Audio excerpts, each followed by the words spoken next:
During this Can We Fix Them series, I've been actively avoiding talking about a certain couple of legends, and now we've gotten to the point where I have to talk about them. So I'm going to take them each one at a time and really talk about why it's such a problem to change them. We're really onto a lot of the core legends of the game now, with Wraith, Pathfinder, Gibraltar, and Watson. And so I think talking about Watson is especially going to be challenging, but for right now, let's focus on the big man himself, Gilbert. And I'm going to be talking about first the history of Gilbert and how he evolved from being the loser of the pack to being the king of the competition. And so we got to go dive way back in the annals of Apex Legends and look at just what made him so bad back then. Literally, I remember going to school, and this was back when all like the jocks still played it when they came over from Fortnite. All of them like bullying the kid who wasn't that good at video games, like, oh yeah, this was the Gibby on our team, yeah, Gibby, you're like iCarly, haha. And that was like such an insult to be a Gibraltar main back then. Everybody knew that he was the absolute worst, and if you saw him in a match, literally the whole squad would hop on comms like laughing and making fun of him. Because if you look all the way back there were just so many aspects of him that were not that great. First off, in preseason, I don't believe he had any Fortify, but we're starting at season 1, and he and Caustic both had the Fortify, which shielded them from 10% of bullet damage, but that didn't make them immune to the slowing effects of bullets, so it really wasn't that great. In addition, the charge up time on his ultimate was 4.5 minutes, which is like insane, and you'll see that when I compare it to our present day one in a few minutes. And also his Dome of Protection lasted 15 seconds. You only had to wait 20-second cooldown after that expired, which is actually pretty good compared to what it is now. But the thing that really shocked me to learn is that he had 100 arm shield health back then, which is so much. I can't believe that more people didn't use him just for sniping back then. Like, I rarely remember ever seeing a Gibraltar in season 1, but this is something that's so far beyond what it is now. But if we move into season 2 Gibraltar, this is where he gets that 15% Fortify, and it's when he becomes immune to the slowing effects of being hit by bullets. And note, at this time, he still had 100 arm shield. So when I was researching this and I was looking through Reddit at people's ideas, I actually found a lot of people in season 2 who were saying that Gibraltar is like a huge problem and his arm shield is ridiculous and like all this stuff. And oh god, they had no idea what was coming. Because then when we hit season 3, things really ramped up for Gibraltar. And this is probably still very fresh in our minds, as it was literally only a couple months ago. This is where his shield dome gave everybody a 25% faster healing. This is where his throw distance increased by 60% for that dome shield, and is when his defensive bombardment cooldown decreased to 3 minutes from that 4.5 minutes. In addition, he also received that buff where he could res teammates as fast as Lifeline while he was in that bubble, which is so crazy to think about how far he came. Another thing which I totally forgot to mention was that in season 3, that's when his arm shield got bumped down to 75 health, and now in season 4 it's down to 50 health. Now, other than that, nothing changed for Gibraltar between season 3 and season 4.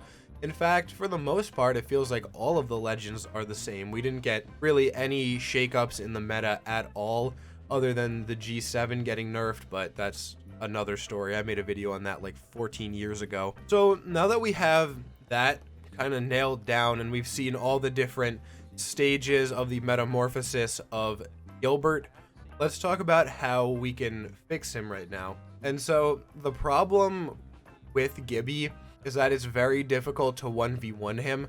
Even very skilled players have a hard time going up against him for a number of reasons. Mostly because of his arm shield though, and because of the fact that by tossing out his dome shield, that essentially guarantees him to get a shield battery off, or in some cases even a Phoenix if you're not right up against that shield, because then you have to push him, and even competent Gibraltar will be able to go in and out of the shield and buy himself a few seconds so that he can get that shield cell or battery or Phoenix off. But I wouldn't change that. I think that's a vital part of his character, is being able to heal that up. I do think that they should roll back the ability for him to res as fast as Lifeline, because he is a defensive character. His role is not support, so for him to be able to act like a support character in buffing the healing rate of his fellow legends and being able to res faster, I think is kind of dumb.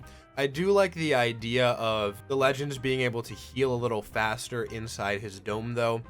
I would actually reduce it down from 25% faster to 15% faster. I just think that would be a lot more fair. As I said already though, take out him rezzing faster altogether. I really don't like that at all, because if you think about it, his defensive bombardment, which we're going to talk about it in a second because it's more of an offensive bombardment at this point, is intended to work in juncture with his dome shield. So if there were someone down on the team, or if he needed to heal or reload his weapons or something, he can drop his ultimate and then he can drop his shield so that he's protected in the bubble while everybody outside is being ravaged by his hellfire rain. The next thing that I would do, and this is the absolute biggest part of this whole thing for me, is to give his arm shield penetration damage. And what I mean by that is that currently his arm shield only has 50 health. But if you shoot it with a sniper round or a shotgun round, God forbid you whip out a Kraber and shoot him with it and it hits his arm shield, even though it only has 50 health, it's a dead stop for the bullet, which means if you shoot it with a Kraber, it will absorb over 150 damage, which I find incredibly stupid. And I personally wouldn't completely remove that. I would say 50% of the damage should be let through. So for the case of the Kraber where it's 150 damage, I think he should still take 50 damage, because up front 50 of it will be blocked by the arm shield, and then 50% of that 100 damage should get through. I think that's a lot more fair, and when you're coming up against a Gibraltar in a sniper fight, you would actually have a fighting chance, because literally all he has to do is, after he takes a shot, use a shield cell, and in 3 seconds, or if he's in his dome shield, however long that is, gets that arm shield right back up, which means he can effectively